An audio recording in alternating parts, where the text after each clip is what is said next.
Hey guys, Furum here, and today I'm going to be testing the Audi R8 e-Tron Special Edition at rank 1524 for the second time. Tuning is shown on screen right now. We're jumping right into the first race of the video, which is on San Diego Harbor against another R8 e-Tron SE, which you could see behind me right then. He is at a rank of 1587, and he is triple boosted.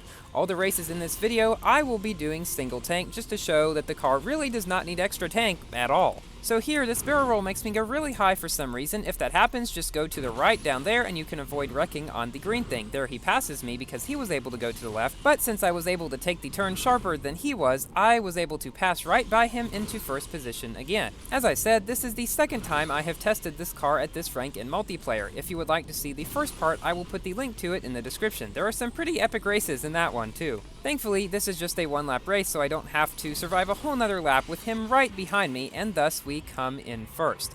He was, in fact, a 1587 triple boosted R8 e-Tron SE. That tune, I believe, is my tune, but with 4 on acceleration instead of 1. Now for an epic race on Barcelona against 2 other R8 SEs, one of which is at a rank of 1533 single tank, and the other one is at a rank of 1538 extra tank. Because they do have faster acceleration, they get ahead in the beginning, but they take the slower route down below, and I take the faster route up above. Thus I'm able to jump down, jump back up, and because I have faster airspeed, land on him and knock him down. Interestingly, I knocked down another R8 SE at that exact same place in a previous video about this car. I believe it was at a rank of 1387. If you've seen that video, those two knockdowns probably seem eerily similar. So if you are driving an R8 SE around this rank, most of the other competition you will face will be other R8 SEs, which is mostly what I faced in this video. However, in the next race and a couple other races, I do face an Apollo Atenza Emozione that are usually higher ranked, however, because this car is in the low 1500s.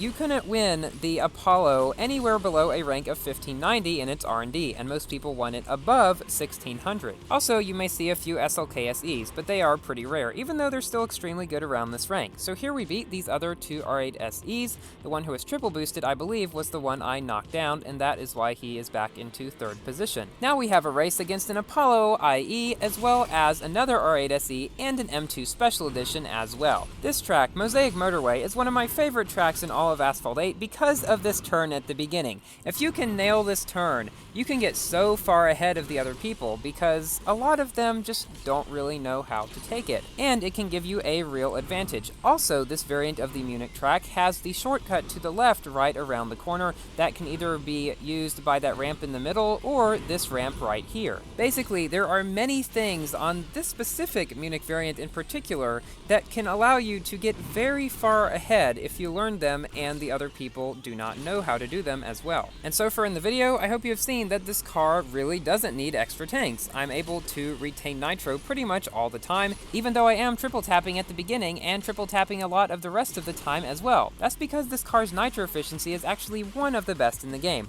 Not the best, but very good for such a fast car. So here we beat this 1579 Apollo, as well as a 1529 M2 SE and a 1534 R8 SE who disconnected. I love Munich, except for the trains. They can be really irritating. Now for a race on French Guiana against an M2 SE, as well as an R8 SE who has the exact same tune as me. Now interestingly, he is running a tuning kit, but not a nitro starter. That is why he had to drift a little there at the beginning if you saw it. And that is what gave me the advantage, because I did not have to.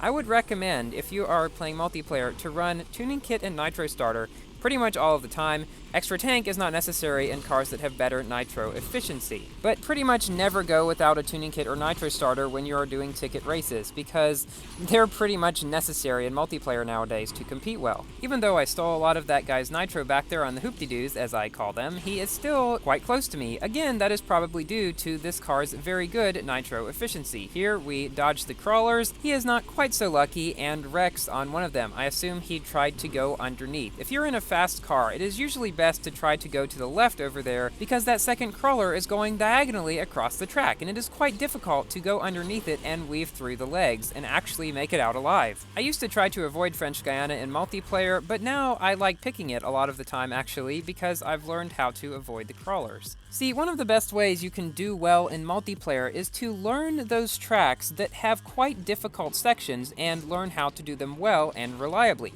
That way, you can choose those tracks and when other people may not know how to do them as well, you know how to do them better. And that could allow you to pull out some wins that you might not be able to on simpler tracks. And on those simple tracks where people are not very likely to make mistakes and don't very often, one of the best things you can do is learn the airspeed tricks. These will give you an edge over your competition who may be going the same speed as you, but if you learn airspeed tricks, you can go a faster speed than them at certain periods of time on the track and thus pull ahead. So yeah, these have just been a few tips to help you up your multiplayer game. As you probably have been able to tell throughout this video, the R8 SE is extremely overpowered in pretty much all aspects. It has very good speed for its rank, it has amazing acceleration, its drifting is superb, its nitro efficiency is one of the best in the game. The only kind of mediocre thing about it is its handling or steering capacity, meaning you may have to drift a little more when some other cars might not be able to, but that is a very minor disadvantage compared to all its advantages. In this race, we have beat a Vulcan, which honestly drives about the same way as this car, and is ever so slightly faster around this rank by a few miles per hour, but does not have the acceleration necessary to pull ahead at the beginning, and the R8 SE is usually able to win against them around this rank. Here we beat the Vulcan by 13 seconds. The Vulcan is best nowadays at 1747 with the tuning of 5505, 5555. Basically, Max Pro without the handling upgrade, and that is to avoid meeting Max Pro Apollos when you risk points. I made a video about the 1747 Vulcan a while back, so you can check that out if you would like to see how that car performs. I have another one coming up soon with some races that I just recorded a few days ago. And I gotta say, the 1747 Vulcan at 100% risk is just as good as, if not better than, my 1684 Apollo. Don't believe me? Wait till that video comes out and you'll see for yourself. So even though we got knocked down at the beginning of this race, we have passed the Miura because that car's slow around this rank, we have passed the M2 SE because he wrecked, and now this R8 SE ahead of me wrecks as well, and thus we go into first position. Again guys, and I know I say this a lot, but if you get knocked down or wreck or something near the beginning of a race, don't just quit right away, even if it's a one-lap race, because anything can happen. The other cars can make mistakes, or something else could happen, and you may still come in first, like what happened in this race. So let's see what they were. There were a 1535 M2 SE and a 1538 R8 SE. Many people have asked me, when am I going to test the M2 SE at rank 1530, as I said I would? Well, the thing is, I've been using all of my credits for the newer cars, and I really haven't been able to farm up enough to test that car. I will try to do it as soon as I can, but there are a whole lot of cars in this update that require a lot of credits. Like the Rizvani is going to use at least 2 million, and I'm probably going to need another million to buy the Tramonanta and upgrade it a little bit to get 2 free A-Class upgrades, because the Rizvani has 2 token upgrades.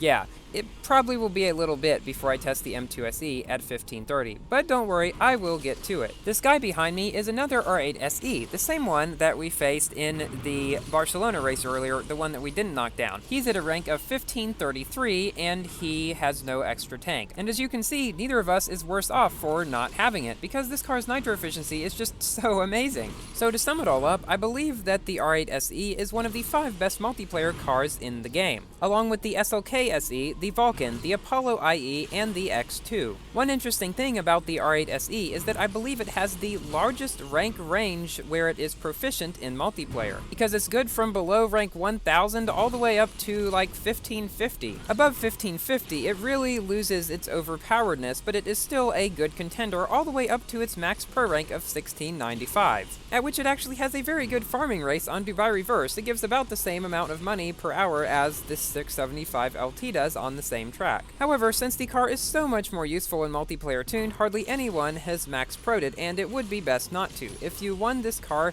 keep it below rank 1550 for best results. If you did not win this car, don't worry, there are still some other cars that can compete with it, at least above rank 1400 or so, where the M2 SE and SLK SE can start to compete very well with it, and the SLK SE can beat it on a lot of tracks. I've made multiple SLK SE videos showing just that it really is the king of long tracks still. However, the R8 SE is the undisputed king of short tracks below rank 1550. Thank you all for watching, please like the video if you've enjoyed, and consider subscribing for more Asphalt 8 content, and I will see you in my next video. Goodbye!